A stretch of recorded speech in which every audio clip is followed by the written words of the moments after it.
di Ngobrol Santai bareng kita.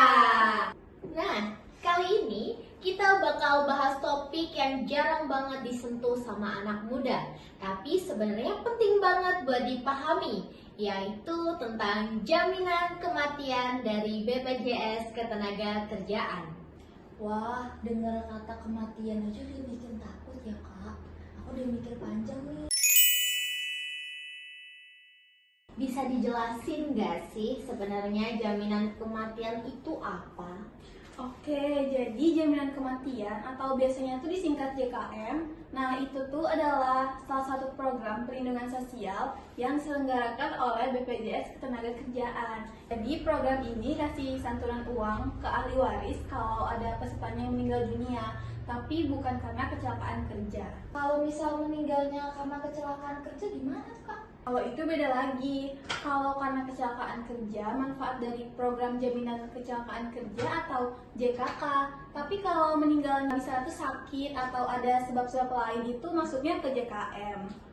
Oh, jadi BPJS Ketenagakerjaan tuh nggak cuma soal kecelakaan kerja aja ya? Iya, bener banget. Jadi banyak yang belum tahu ya. Padahal di BPJS Ketenagakerjaan itu tuh ada program jaminan hari tua, jaminan pensiun, jaminan kecelakaan kerja, dan juga jaminan kematian. Wah, ternyata banyak juga ya programnya. Dan ini berlaku buat semua pekerja ya, Nes? Iya, betul banget. Semua pekerja yang aktif dan terdaftar di BPJS Ketenagakerjaan, baik itu yang kerja di perusahaan maupun mandiri. Terus manfaatnya apa aja sih kak? Aku tuh orangnya kalau dengar kata jaminan langsung pengen tahu nominal pastinya. Oke, aku jelasin ya. Jadi manfaat JKM ini antara lain itu tuh ada yang pertama, uang santunan kematian. Nominalnya tuh biasanya 20 juta buat ahli warisnya.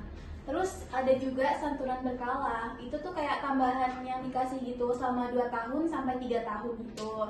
Terus ada biaya pemakaman juga sekitar 10 juta buat bantu proses pemakamannya. Terus juga ada juga nih beasiswa pendidikan kalau pesertanya udah ikut. Itu tuh minimalnya tuh 3 tahun ya. Serius, ada beasiswa juga? Iya, dan itu lumayan banget loh, bisa nutupin biaya sekolah sampai jenjang perguruan tinggi. Jadi kalau misalnya ada yang meninggal itu tulang punggung keluarga, anak-anaknya itu masih bisa sekolah.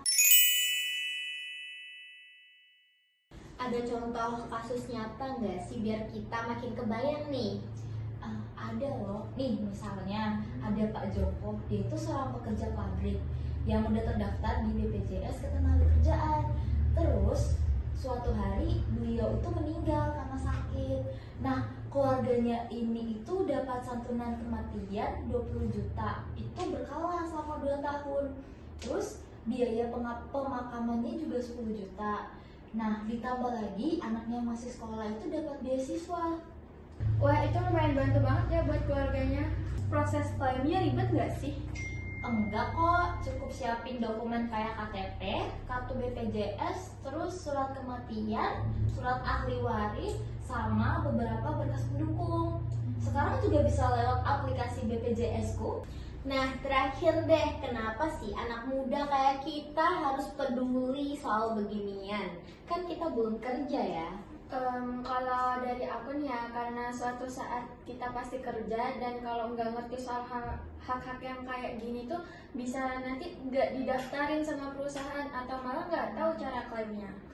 Setuju, kadang perusahaan nakal suka nggak daftarin karyawannya tahu. Kalau kita nggak paham, ya kita juga yang rugi. Harus aware sama hak kayak gini. Nah, betul banget. Dan ini juga salah satu bentuk proteksi buat keluarga. Siapa sih yang mau ninggalin keluarga tanpa pegangan? Program kayak gini tuh wujud kehadiran negara juga buat bantu masyarakatnya.